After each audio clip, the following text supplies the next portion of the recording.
All right, so let's finish talking about properties of exponents with the exponent 0. And the best way to kind of show this unusual rule is to talk about the properties of base 2. So for instance, 2 to the 4th is the same thing as 2 times 2 times 2 times 2. 2 times 2 is 4, times a third 2 is 8, times a fourth 2 is 16. And if we continue this, 2 to the third is just 3 2's, so it's going to be half of 16, so it's 8. 2 to the second is 2 times 2, which is 4, half of that. 2 to the first is just 2. Now if we go down one more, I'm out of space here, but if we go down one more, 2 to the 0 power, notice if we continue this divide by 2 pattern for base 2, if we continue that, 2 to the 0 power should be 1. So that unusual rule that anything raised to the 0 power is 1 is kind of demonstrated there with a base of 2. But in fact, the last property we'll talk about is the exponent 0. Anything raised to the 0 power is 1. Whether it's a variable or a negative number inside the parentheses raised to a 0 power, anything raised to the 0 power is equal to 1. I'll also call your attention real quickly to two other kind of properties that we've really already covered. But when you raise a product to a power, like we are in the parentheses here, here's our product, the multiplication symbol. That's what makes it a product. So when we raise that product to a power, we raise each of the individual bases to that power. So we kind of talked about that in earlier examples. When you raise a power to a power, you just multiply. But specifically, it's each one of those bases. Same thing for a quotient.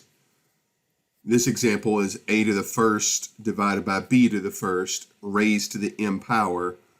So we're actually raising the numerator and the denominator to that exponent, which I think we've kind of already seen examples where that happened. All right, so let's look at some examples for the 0 power, and then we'll look at a couple examples where we put all of the properties together. So the first example is this 5,134,158 to the 0 power. Well, anything raised to the 0 power is 1. And letter B is the same thing. It's a negative number inside the parentheses raised to the 0 power. That is still 1. So those first couple examples, we just want to show you anything raised to the 0 power is 1. Letter C, we have two things on the inside raised to the 0 power. So you can use the product rule if you want, and we can raise the 3 to the 0 power, and we can raise the x to the 0 power individually. 3 to the 0 power is 1. X to the 0 power is 1. So 1 times 1 is 1. Or you can just use the fact that everything inside the parentheses is being raised to the 0 power. So that's why your answer ends up being 1. Slight little wrinkle on letter D. Letter D, we are only raising x to the 0 power. So it's important to note that 3 doesn't have an exponent, so it has an assumed exponent of 1.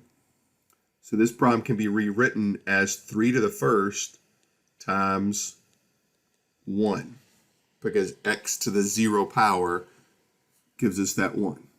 And of course, 3 to the first times 1 is ultimately just 3. So you have to be careful.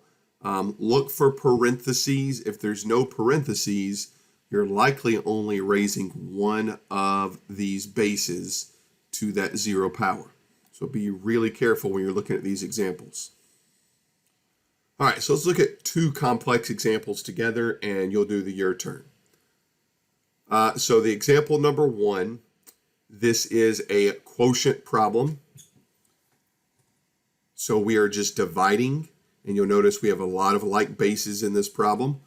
We do not have a like base when it comes to the coefficients, but that's okay because we're going to handle 24 divided by 12 like we always have divided 24 by 12. 24 divided by 12 is just 2 over 1. And really, we don't have to write the 1 underneath. I'm going to go ahead and do it, though, this time. And then the quotient property says if you have the same base, which we do, a to the 7th divided by a to the 3rd, we subtract those exponents. We're going to do the same thing for the base b. B to the 8th minus the 8th, and we'll do the same thing for base c. C to the 3rd minus 0 power. And then we can simplify this just a little bit. So we've got 2, a to the 4th, b to the 8 minus 8 is b to the 0 power, c to the 3 minus 0 power is c to the 3rd. Notice there's nothing at the bottom except a 1.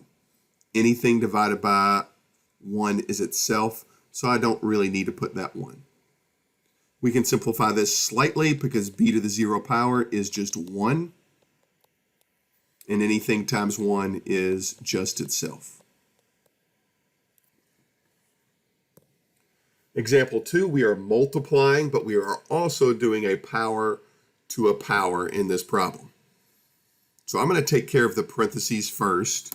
That first parenthesis, notice it's 3 to the 1st, x to the 1st, y to the squared, to the 3rd power. So when you raise a power to a power, you multiply the exponents. So 3 to the 1st to the 3rd, we're going to multiply those exponents. And then we're going to do the same thing for the base of x. So that's going to be x to the 1st times to the 3rd. And we'll do the same thing for y. So that's y to the 2nd times the 3rd. And we're going to do the exact same thing over here with the second parenthesis. Again, that's 2 to the 1st, and that's z to the 1st. Since they were missing exponents, I'm going to slip the 1 in there just to remind ourselves. So that's going to be 2 to the 1st times 2nd.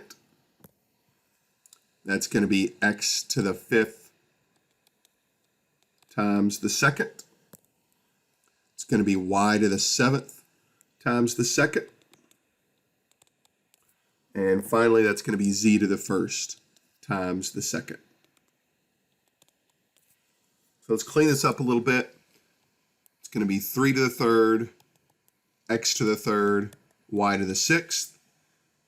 And remember, ultimately, we are multiplying still, times 2 to the 2nd, x to the 10th, y to the 14th, z to the 2nd. So we've taken care of the parentheses, and now we're going to multiply. A little bit more we can clean up. 3 to the 3rd is 27. Just notice that. And 2 to the 2nd is 4.